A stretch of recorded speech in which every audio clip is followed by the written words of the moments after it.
Hello, this is Virginia, and I'm recording this. We'll see how it turns out. I went out for a walk with my son at Smith and Bybee Lakes. It's one of my favorite places to walk. As an abuse survivor who had no support as a child, I found my healing oftentimes by walking in nature. Smith and Bybee Lakes are on the banks of the Columbia. I accidentally say the Willamette in this clip. I hope you enjoy your time walking with Colin and me. Thank you for listening. We're at Smith and Bybee Lakes, and this is on the banks of the Willamette River. Obviously, there's a levee between here and the Willamette River. And what happened is when Lewis and Clark came by, they would have seen this area. They would have paddled by it. And what has happened in between the time of Smith and Bybee Lakes and the time of Lewis and Clark, it was pristine then, is first of all settlers came and they brought in their cattle from Europe, and they started grazing and eating up the native plants that were not adapted to the heavy grazing. And they brought in their own grasses, wheats, and other grains, and the seeds of weeds came in with that. So the first thing to change here were the plants, the grassy type plants. And then later on it became a dump where a lot of refuse was dumped and hazardous toxic substances. In essence, it's a metaphor for abuse. That what happened is you had the pristine, beautiful, pure child that was abused and dumped on and wasted. But about 30 years ago, there was a move to reclaim this area, and they started to clean up, take out the trash, clean up the toxic substances that had been dumped, and then replant native plants. But in some cases, the grasses have not been able to come back. They've taken out the weedy grasses and planted native grasses, but they've never been able to maintain it. And the native blackberries are still outcrowded by the Himalayan blackberries, so they have to have a constant restoration of the native blackberries, constantly come in and tear out ivy and Himalayan blackberries so the native blackberries can grow.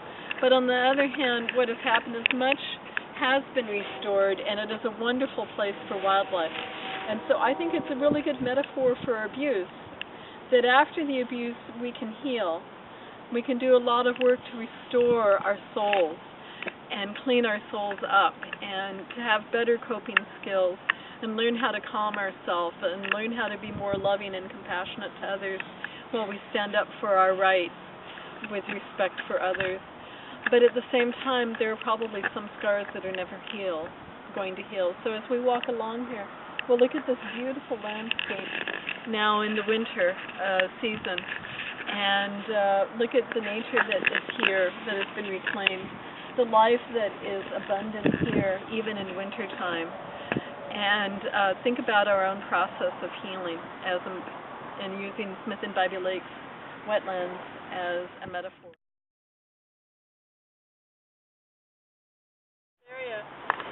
Is that they brought in some sculptures, and here's some sculptures that represent canoes from the time of Lewis and Clark. Okay, let's continue forward and see more. You can see some of the native plants when they have lost all their leaves.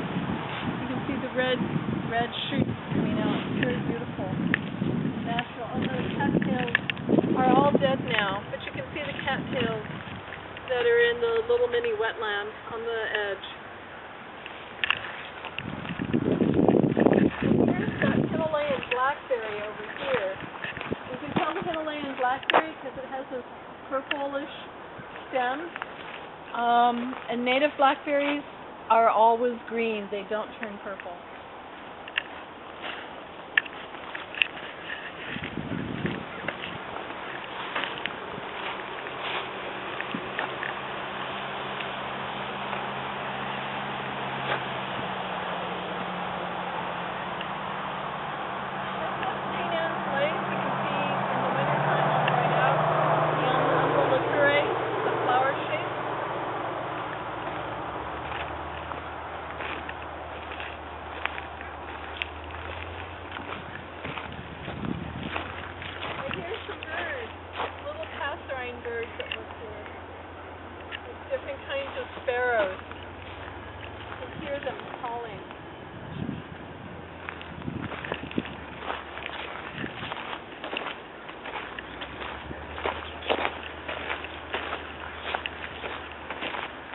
duck out there on the lake.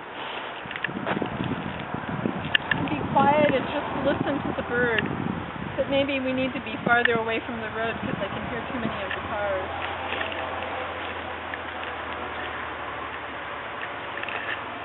Oh, here's a blackbird.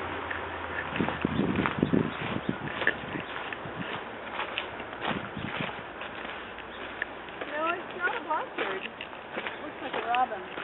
Oh well. And from a distance. I don't know what to say here. This is just the woods. In some areas, you can notice around the trees, they have placed the chicken wire. That's because there's beavers here, and the beavers will choose the bottom of the tree and kill it. And there are places where you can see where that's happened.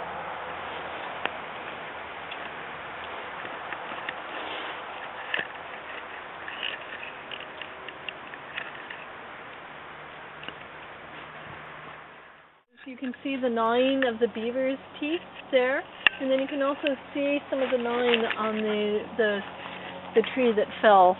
This is why so many of the trees here are protected with chicken wire, is to prevent those pesky beavers from doing what they do naturally, chew trees and cut them down.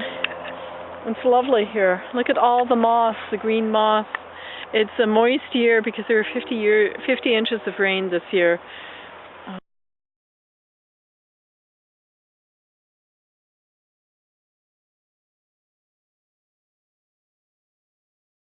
You can continue walking, but there's not developed trail, and it's really muddy today, and we're not really ready for that.